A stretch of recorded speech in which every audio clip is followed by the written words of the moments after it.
Bienvenidos a esta exploración. Hoy nos metemos de lleno al mundo de los seguros en México. Así es. Vamos a usar como guía un par de manuales bastante densos, ¿no? De esos que parecen para preparar exámenes importantes. Sí, se nota que son material de estudio profundo. La idea es, pues, sacarle el jugo a estos textos, entender qué es eso del riesgo asegurable, ¿Fundamental? cómo funciona todo el sistema legal que lo rodea y, bueno, qué hay detrás de los números de los cálculos. Exacto. Creo que es perfecto para quien necesite una visión clara, rápida, pero sin perder lo esencial del tema. Una buena síntesis, sí. A mí siempre me ha parecido curioso cómo algo tan, pues tan abstracto, ¿no? Ujú. Se transforma al final en un contrato, una póliza con su precio, sus condiciones. Totalmente. Es fascinante ese proceso. Pues vamos a ver cómo funciona esa maquinaria. Vamos. Empecemos por el principio, lo más básico, el riesgo. El punto de partida. En esencia, según estos textos, es la simple posibilidad de que ocurra algo. Una posibilidad, sí. Algo que nos cause una pérdida económica, un evento futuro, incierto. Eso es clave. Incierto. Puede ser, no sé, un accidente, una enfermedad, un incendio, O hasta la muerte. incluso la muerte, exacto. Aunque ahí lo incierto no es si va a ocurrir, sino más bien cuándo. Precisamente. El cuándo es la incertidumbre. Pero, a ver, entiendo que no cualquier riesgo se puede asegurar así como así. No, para nada. Ojo con eso. Para que un riesgo sea asegurable, como le llaman, tiene que cumplir ciertas condiciones. Son varias. ¿Cuáles serían las más importantes? Primero, tiene que ser incierto y aleatorio, o sea que no sepamos seguro si va a pasar o cuándo exactamente. Claro, si fuera seguro, pues ya no sería riesgo. Exacto, sería un gasto. También debe ser posible. Real, no puedes asegurar tu casa contra, no sé, una invasión marciana. No, claro. Tiene que ser algo concreto y medible, que se pueda analizar con datos, estadísticas de accidentes, tablas de mortalidad, ese tipo de cosas. Objetivable. Eso. Y por supuesto lícito. No puedes asegurar un cargamento ilegal. Tiene que ser fortuito, o sea, que escape a tu voluntad directa. Un accidente, un rayo, Algo que no provoques tú. justo. Y quizás lo más importante, debe tener un contenido económico. La pérdida debe poder valorarse en dinero. Ah, o sea, el seguro repone el valor económico, no el valor sentimental. Exactamente. ¿Cuánto cuesta reparar el coche? ¿Cuánto cuesta la hospitalización? Si no hay un impacto económico que se pueda medir, pues el sistema no funciona. No habría base para la indemnización. Entendido, queda claro. Y bueno, frente a estos riesgos, las personas tomamos distintas posturas, ¿no? Claro, reaccionamos de diferentes maneras. Podemos intentar eliminarlo. Si no tengo coche, pues no me lo roban. La solución drástica. O prevenirlo, ponerle una alarma al coche. O disminuir su impacto. No sé, tener un extintor en casa por si acaso. Medidas de mitigación. También podemos simplemente asumirlo. Decir, bueno, si pasa algo, pues lo pago de mi bolsillo. Autoseguro le llaman a veces. Sí, retener el riesgo. O como se hacía antes, quizás más en comunidades pequeñas, distribuirlo. Juntarse varios que tienen el mismo riesgo, como las mutualidades. Compartir la carga. Y finalmente, la opción que nos trae aquí hoy. Transferirlo. Exacto. Ahí entra el seguro moderno. Pasarle esa carga económica a una entidad especializada que es la aseguradora. A cambio de un pago, claro. A cambio de la prima. Sí, esa es la esencia. Y para poder gestionar esa transferencia, los riesgos se clasifican de muchas formas. Me imagino. Debe haber categorías. Sí, muchísimas. Pero la distinción más básica, la fundamental, es entre riesgo puro y riesgo especulativo. ¿Cuál es la diferencia clave ahí? Riesgo puro versus especulativo. El riesgo puro solo tiene dos salidas posibles. O sufres una pérdida, se quema la casa, o no pasa nada. La casa sigue en pie. Pérdida o nada. Exacto. En cambio, el riesgo especulativo te da la posibilidad de ganar o de perder. Ah, ¿cómo invertir en bolsa? Justo. O empezar un negocio. Puedes ganar dinero o perderlo. Las aseguradoras solo cubren los riesgos puros. Tiene sentido. Su negocio es reponer pérdidas, no apostar. Precisamente, su función es indemnizar, no participar en la especulación. Luego hay otras clasificaciones útiles, claro. Por ejemplo, Huracanes, que afectan a muchísima gente a la vez. O particulares, un choque de un coche. individuales, digamos. Eso. Por cómo se miden. Objetivos, si hay buenas estadísticas para calcularlos, o subjetivos, si son más inciertos, como el riesgo político, terrorismo, que son más difíciles de predecir con números. Más complicados de asegurar, supongo. Mucho más. Y también por el objeto afectado. Riesgo sobre las personas, vida, salud, sobre los bienes, el patrimonio, el coche, la casa o la responsabilidad civil. Eso de la responsabilidad civil es cuando le causas daño a otro, ¿no? Exactamente. El daño que tú le causes a un tercero y por el que seas legalmente responsable. O sea que el mundo del riesgo es complejo y necesita orden para poder manejarse. Definitivamente. Mucho orden. Y para eso se necesitan reglas claras. Y ahí es donde entra el marco legal mexicano. Las leyes del juego. Exacto. Hay varias leyes importantes, pero digamos que hay dos que son la columna vertebral. La LIF, que es la Ley de Instituciones de Seguros y de Fianzas. LIF. Esa dice cómo deben operar las compañías, las aseguradoras, las mutualistas. Sus requisitos, su funcionamiento. La regla para las empresas. Correcto. Y la otra es la LSCS, la Ley sobre el Contrato de Seguro. LSCS.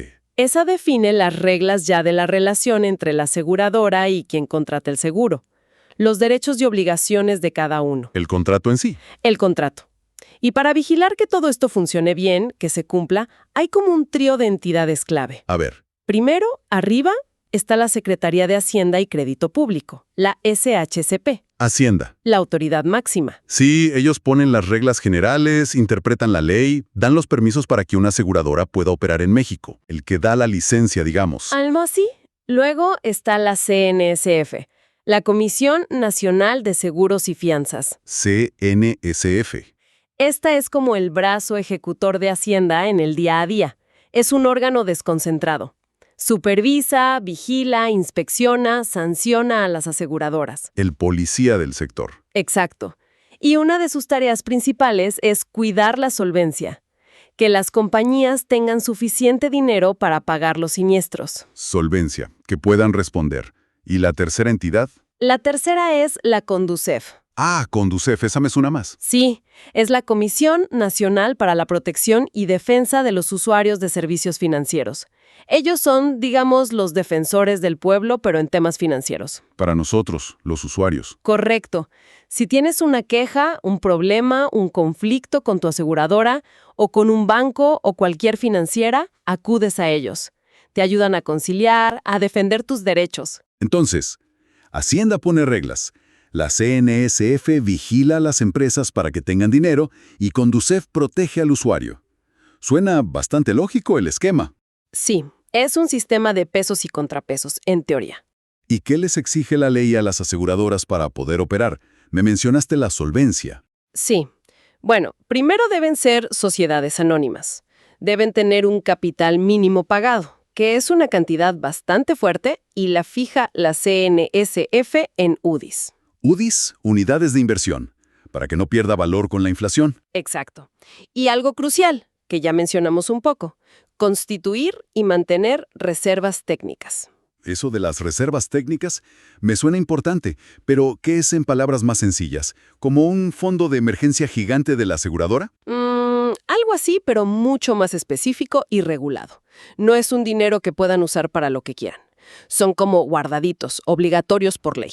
Apartados. Apartados, sí.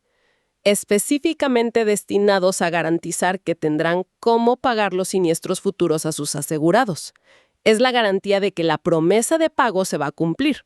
O sea, no pueden gastárselo en publicidad o en oficinas nuevas. No, ese dinero tiene un destino muy claro. Hay varios tipos de reservas, para diferentes cosas.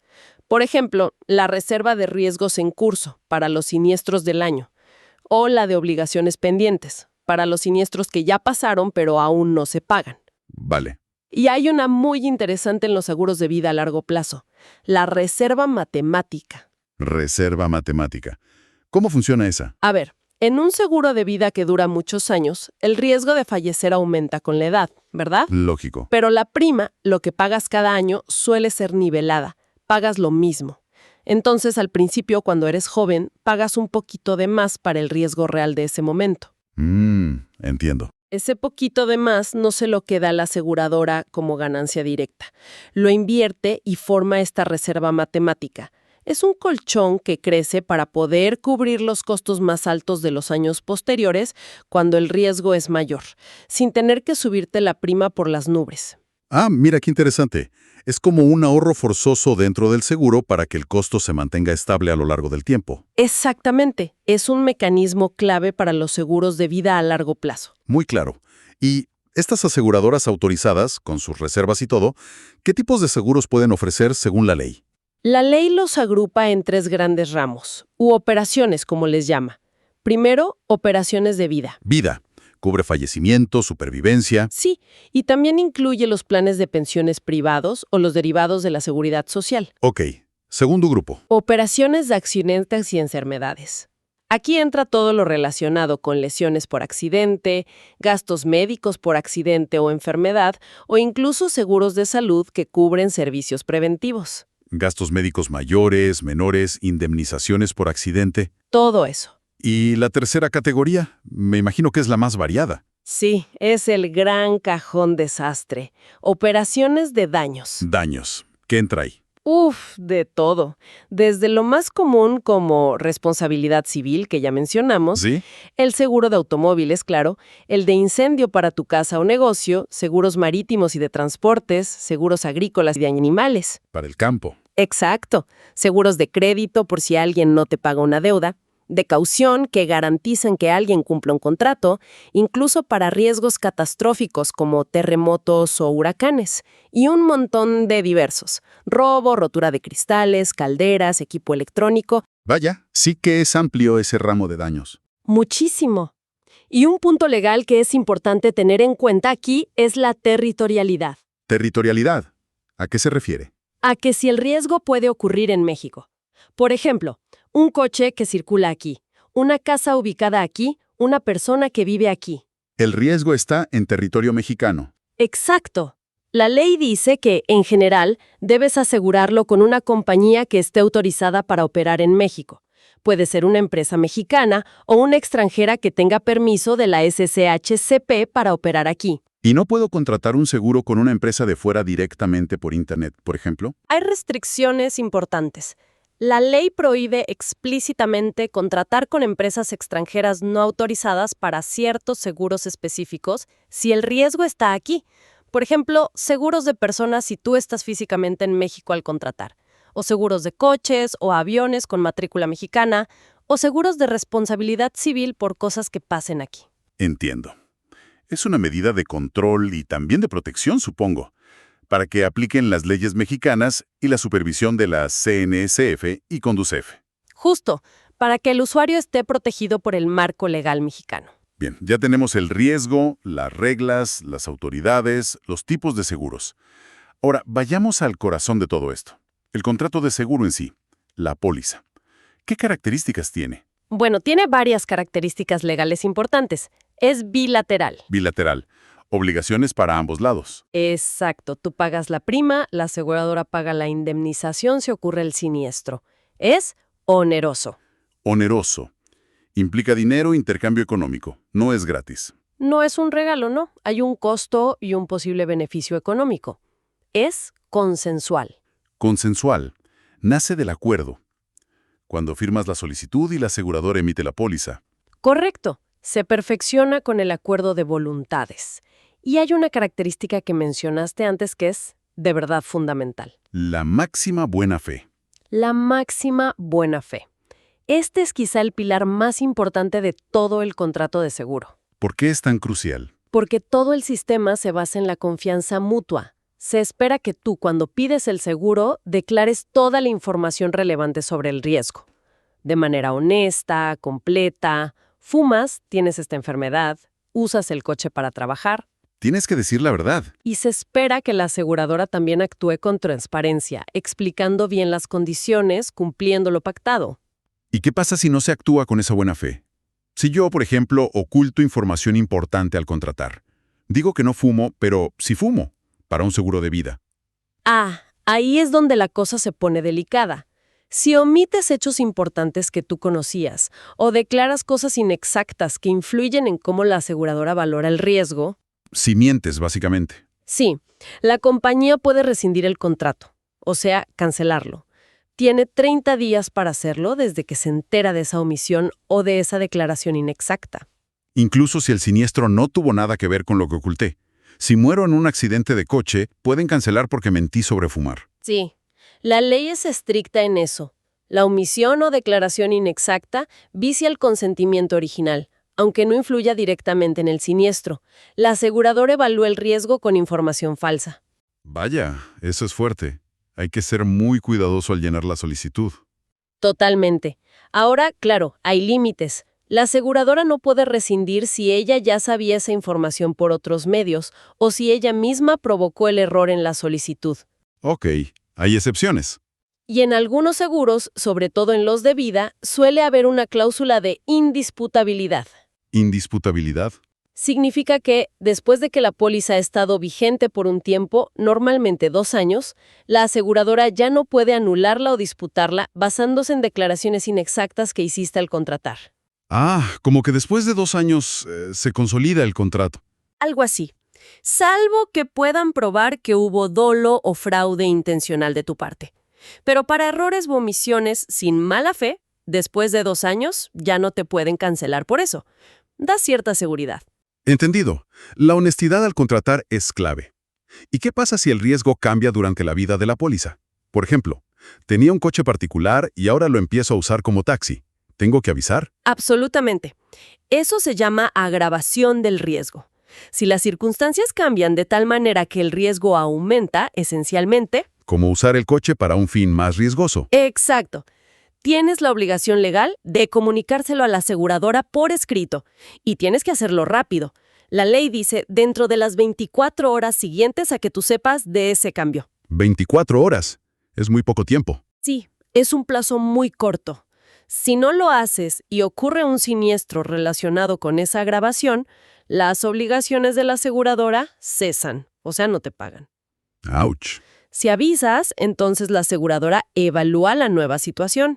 Puede decidir continuar el seguro igual, cobrarte una extra prima por el mayor riesgo o directamente rescindir el contrato avisándote con 15 días. De nuevo, la clave es la comunicación y la transparencia. Siempre. El contrato se basa en el riesgo que se declaró al inicio. Si ese riesgo cambia sustancialmente, hay que actualizar la información. Muy bien. Hablemos del pago, la prima. Mencionaste que se paga por adelantado. Sí, la prima se paga al inicio del periodo de cobertura, normalmente anual. Pero la ley da un respiro, un plazo extra. Un periodo de gracia. Exacto, el periodo de gracia.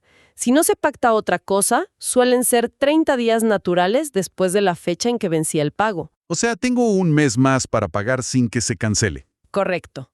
Si pagas dentro de esos 30 días, la cobertura continúa vigente como si hubieras pagado a tiempo. Incluso si tienes un siniestro en ese periodo, estás cubierto. ¿Y si me paso de esos 30 días? Si te pasas del periodo de gracia y no has pagado, el contrato cesa automáticamente. Se cancela. Ya no hay cobertura. Ok, 30 días de margen. Importante saberlo. Y si tienes un siniestro justo cuando estabas en el periodo de gracia, o si tenías alguna prima pendiente de pago fraccionado, la aseguradora tiene derecho a descontar esa deuda de la indemnización que te va a pagar. Ah, lo compensan. Exacto. Es lo que llaman compensación. También pueden descontar préstamos que te hayan hecho sobre la póliza, si aplica. Vale. Ahora, el momento de la verdad. Ocurre el siniestro. Pasa eso que no queríamos que pasara. ¿Qué hay que hacer? Lo primerísimo es dar aviso a la aseguradora. ¿Cómo? ¿Por teléfono? La ley dice por escrito. Aunque en la práctica muchas aceptan el aviso inicial por teléfono, siempre es mejor confirmarlo por escrito. Y hay un plazo máximo. ¿Cuál es? 5 días hábiles desde que tuviste conocimiento del siniestro. ¿5 días? También es poco. ¿Sí? Si te tardas mucho en avisar sin una causa justificada, la aseguradora podría reducir la indemnización en proporción al perjuicio que le causó la tardanza. ¿Y si no aviso a propósito? Si omites dar el aviso con la intención de engañar o con mala fe, pierdes el derecho a la indemnización. Ahí sí, adiós cobertura. Uf, hay que avisar rápido y bien. ¿Qué más? También tienes la obligación de tomar medidas razonables para evitar o disminuir el daño. Si se te inunda la casa, pues intentar sacar el agua, no dejar que todo se eche a perder. Actuar como si no tuviera seguro, básicamente. Exacto. Y no alterar las cosas dañadas sin permiso de la aseguradora, salvo que sea para salvarlas o por interés público. Vale. ¿Y la aseguradora qué hace?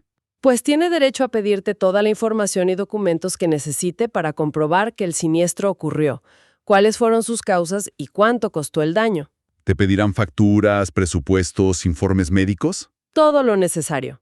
Una vez que la aseguradora recibe toda la documentación completa que te pidió y comprueba que el siniestro procede según la póliza, tiene un plazo máximo para pagar. ¿Cuánto tiempo tienen para pagar? Máximo 30 días naturales desde que recibió toda la documentación comprobatoria. ¿30 días para soltar el dinero una vez que tienen todo? ¿Así es? Y una última pregunta sobre siniestros. ¿Hay un límite de tiempo para reclamar? Si se me olvida o descubro un daño viejo, ¿puedo reclamar años después? Hay un límite, sí. Se llama prescripción. El derecho a reclamar la indemnización se extingue con el tiempo si no lo ejerces. ¿Y cuánto tiempo es? Depende del tipo de seguro. Para la mayoría, daños, accidentes, enfermedad, el plazo es de 2 años. 2 años. Para los seguros de vida, el plazo es más largo, 5 años. ¿5 años para vida? ¿Desde cuándo empieza a contar ese tiempo? Desde la fecha en que ocurrió el evento que da derecho a la indemnización. O, si no lo supiste en ese momento, por ejemplo, eres un beneficiario que no sabía que lo era, cuenta desde el día en que tuviste conocimiento de ese derecho. O sea, desde que te enteras. Desde que te enteras, pero con esos límites máximos de 2 o 5 años desde el evento original. Una vez pasado ese plazo, aunque tengas razón, ya no puedes exigir el pago legalmente. Prescribió tu derecho. 2 años para casi todo, 5 para vida. Es un dato crucial a tener en mente. Muy importante. Ese plazo se puede interrumpir por ciertas acciones, como nombrar peritos o presentar la reclamación formalmente. Pero hay que estar atentos. Clarísimo. Ahora, en toda esta relación contractual hay varias figuras. Está la aseguradora, está quien contrata y paga, el contratante, Quien está expuesto al riesgo, el asegurado. quien recibe el dinero si pasa algo, el beneficiario. Exacto. Y hay alguien clave en medio de todo esto, que conecta al cliente con la aseguradora, el agente de seguros. El intermediario o agente. Sí, son la cara visible del seguro para muchísima gente. ¿Cuál es exactamente su función? Principalmente asesorar a las personas sobre qué seguro necesitan, explicarles las opciones, ayudarles a llenar la solicitud y a contratar la póliza. Y a veces también ayudan con el seguimiento, los pagos o incluso a iniciar el trámite de un siniestro. Son como el gestor personal del seguro. Algo así. Pero es importante saber que para poder hacer todo eso necesitan una autorización oficial de la CNSF. La famosa cédula de agente. Exactamente. Esa cédula acredita que tienen la capacidad técnica y que cumplen los requisitos para intermediar seguros. ¿Y hay distintos tipos de agentes o hay algo de independientes vinculados? Sí, hay varias figuras. Para el usuario, la distinción más común es entre el agente independiente y el agente vinculado. Diferencia. El independiente es una persona física que trabaja por su cuenta con un contrato mercantil. Puede ofrecer productos de varias aseguradoras distintas si tiene la cédula definitiva para ello. Te puede dar más opciones. Puede ser. El agente vinculado, en cambio, tiene un contrato laboral exclusivo con una sola aseguradora. Solo puede ofrecer los productos de esa compañía. Su autorización inicial suele ser provisional. Entiendo. Hay otros tipos. Sí, están los agentes mandatarios, que son personas físicas o morales, a quienes la aseguradora les da un poder especial, un mandato, para hacer cosas en su nombre, como aceptar riesgos directamente o cobrar primas. Y las personas morales, que son empresas, sociedades anónimas, cuyo negocio es la intermediación y actúan a través de apoderados. Vale, es variado. ¿Y qué se necesita para ser agente? ¿Cualquiera puede? No hay requisitos. Ser mayor de edad, tener la preparatoria terminada como mínimo y, muy importante, aprobar un examen ante la CNSF para demostrar capacidad técnica. El examen de la comisión. Sí, y además no tener ciertos impedimentos legales. Por ejemplo, no tener antecedentes penales por delitos contra la propiedad, no ser funcionario público salvo académico, no ser empleado de un banco u otra financiera, para evitar conflictos de interés. Ok, hay filtros. ¿Y qué deben hacer estos agentes por el cliente? ¿Cuáles son sus obligaciones más importantes? Uy, son varias y muy serias. La principal, informar al cliente de forma amplia, detallada y precisa sobre el seguro que le ofrece. Explicar bien. Explicar qué cubre, qué no cubre, las famosas exclusiones, cómo funciona, cuánto cuesta, todo de forma clara. Nada de letras chiquitas escondidas. Deberían evitarlo, sí. Tienen que identificarse correctamente, decir su nombre, qué tipo de agentes son, mostrar su cédula. Y algo importante, deben aclarar que ellos, como agentes, salvo los mandatarios, no pueden aceptar el riesgo ni modificar las pólizas por sí mismos. Son intermediarios. Solo tramitan la propuesta. Exacto. Deben apegarse a los planes y tarifas que tiene registrados y autorizados la aseguradora ante la CNSF. No pueden inventar coberturas ni precios. ¿Y el cobro de la prima? Crucial. Solo pueden cobrar primas entregando el recibo oficial de la aseguradora. Nada de recibos hechizos o notas. Y ese dinero que reciben deben entregarlo a la compañía muy rápido, en máximo 10 días hábiles. Tienen una responsabilidad grande con el dinero del cliente. Muchísima. Suena a que, si hacen algo mal, pueden meter en problemas al cliente. ¿Hay alguna protección para eso? Sí, es obligatorio para ellos. Tienen que contratar y mantener vigente un seguro de responsabilidad civil por errores y omisiones. Un seguro para el agente. Exacto. Es una póliza que los cubre a ellos si cometen un error o una omisión en su trabajo que le cause un daño económico a un cliente. Pero más importante, protege al cliente porque garantiza que habrá fondos para pagar una posible indemnización por ese error del agente. Ah, mira, eso da cierta tranquilidad. Es una garantía adicional. Así es.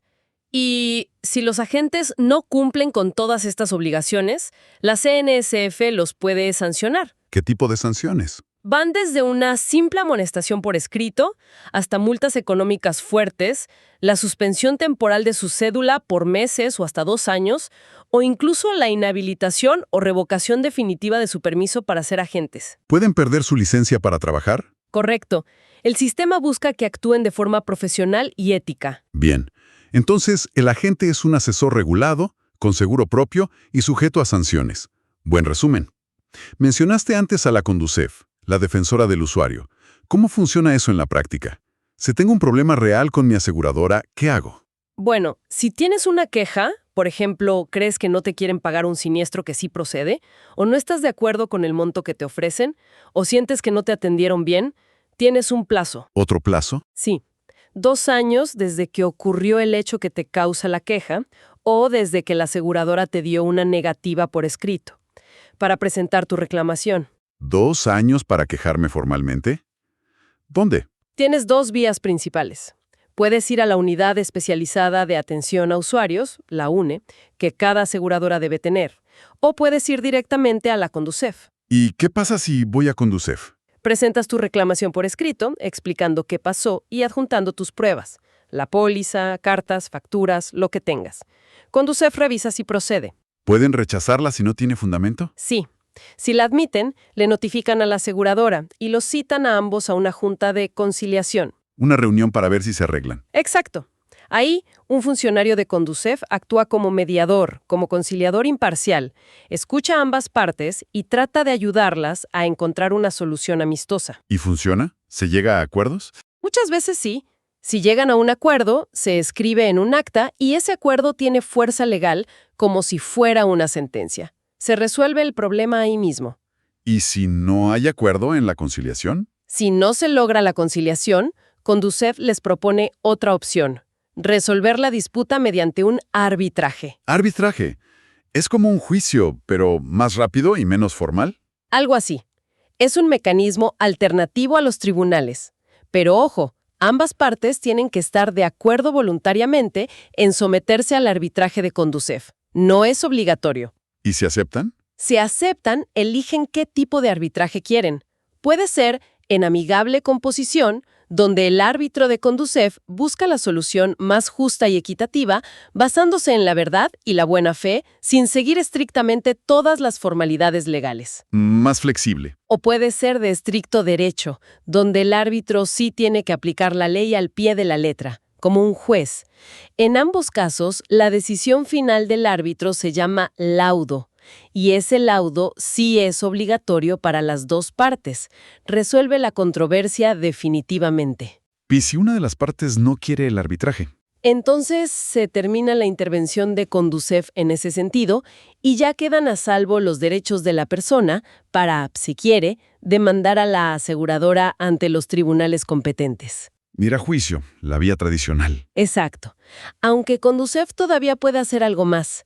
Si la persona demuestra que no tiene recursos económicos suficientes, le pueden ofrecer un servicio de defensoría legal gratuita para llevar el caso a tribunales. Ah, eso es muy bueno. Un abogado pagado por Conducef. Sí, es una ayuda importante para nivelar un poco la balanza frente a las grandes instituciones. Definitivamente es bueno saber que existe todo ese mecanismo de Conducef para intentar resolver problemas antes de tener que pensar en un juicio, que siempre es largo y costoso. Sin duda, es una herramienta valiosa para los usuarios. Otro tema que parece ser muy importante en todo el sector financiero hoy en día es la prevención del lavado de dinero.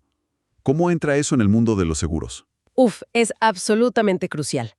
Las aseguradoras manejan flujos de dinero muy grandes, primas, indemnizaciones, y por eso podrían ser utilizadas, intencionalmente o no, para blanquear dinero de actividades ilícitas o incluso para financiar terrorismo. Un riesgo real. Muy real. Por eso, la ley, la propia LIF, el Código Penal y muchas otras disposiciones les exige a las aseguradoras tener medidas y procedimientos muy estrictos para prevenir y detectar estas operaciones. Es lo que se conoce como PLDFT, Prevención de Lavado de Dinero y Financiamiento al Terrorismo. ¿Y qué tienen que hacer concretamente? Varias cosas. Primero y fundamental, identificar y conocer bien a su cliente. ¿Pedir papeles? Sí, recabar y verificar documentos oficiales. Identificación, INE, pasaporte, comprobante de domicilio, RFC, acta constitutiva si es una empresa. Y no solo eso, deben entender a qué se dedica el cliente, cuál es el origen de sus recursos, cuál es su perfil transaccional esperado. Un perfil de riesgo del cliente. Exacto. Clasifican a los clientes según su nivel de riesgo, bajo, alto, y les dan un seguimiento diferenciado.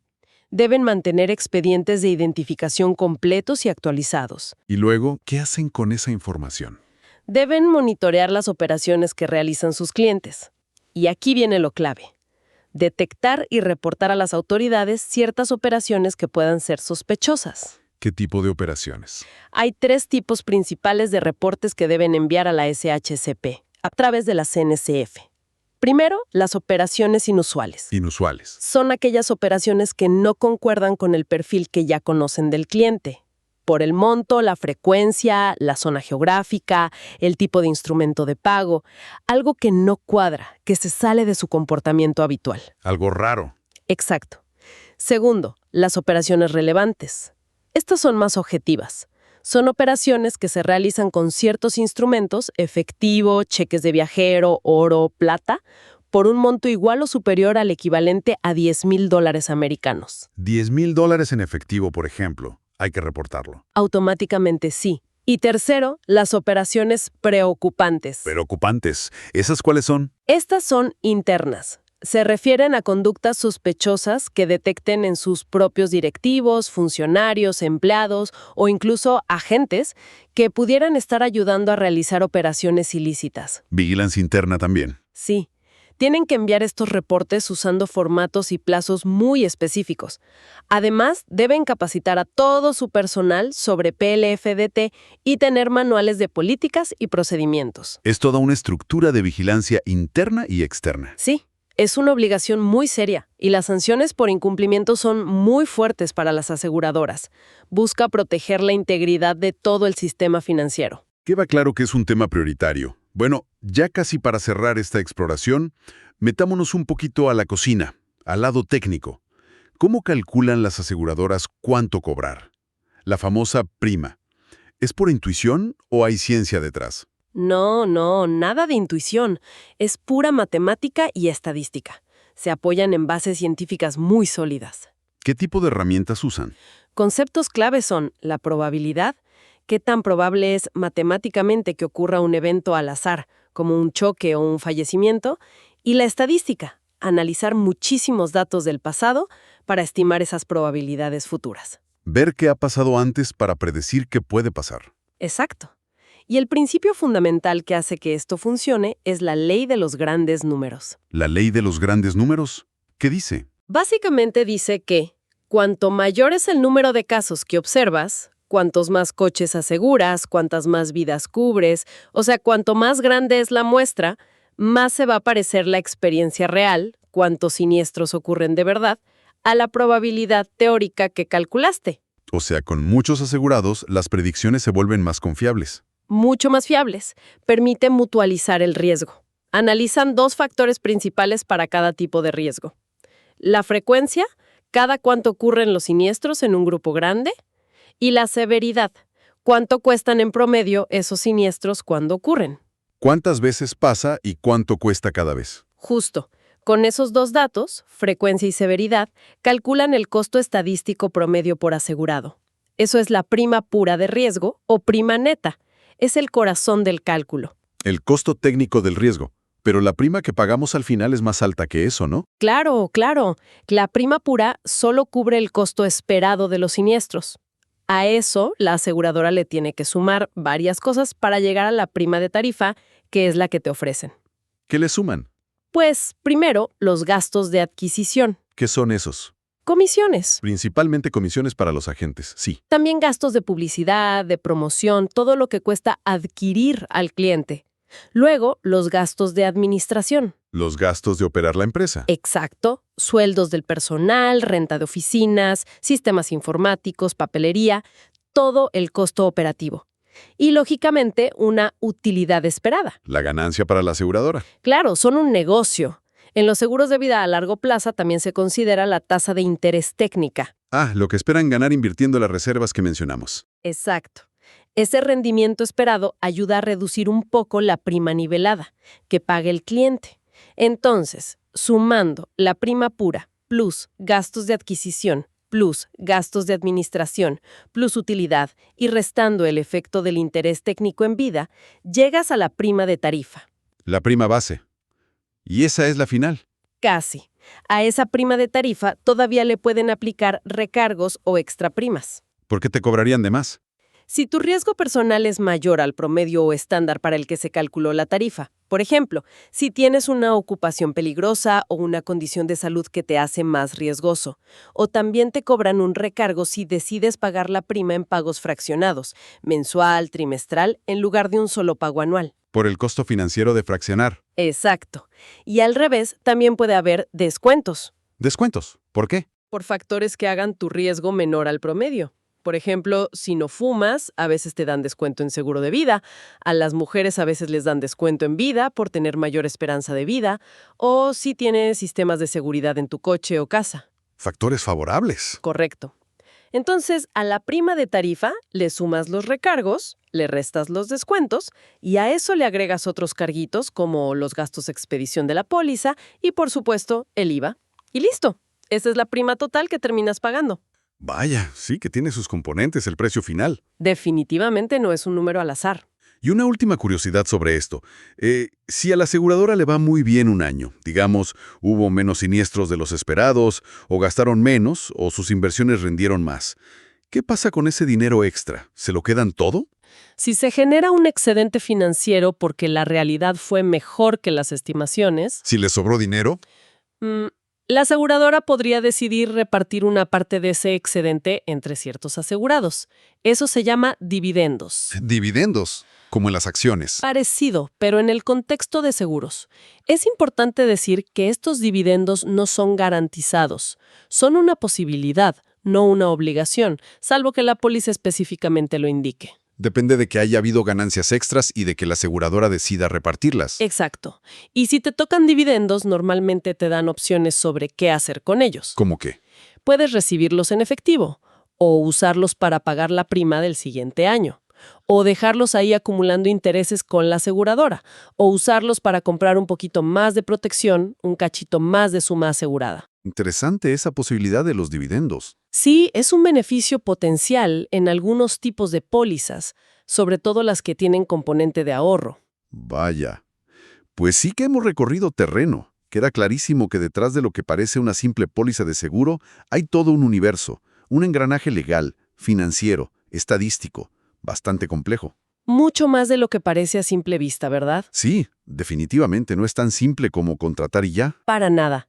Es un sistema, pues muy sofisticado, diseñado para manejar la incertidumbre económica, para compartir riesgos entre muchos, y todo respaldado por una regulación que busca, o debería buscar, dar certeza y proteger a todas las partes. Sobre todo al usuario final. Especialmente al usuario, sí. Yo me quedo con varias ideas clave. Primero, lo vital que es entender bien qué estamos contratando.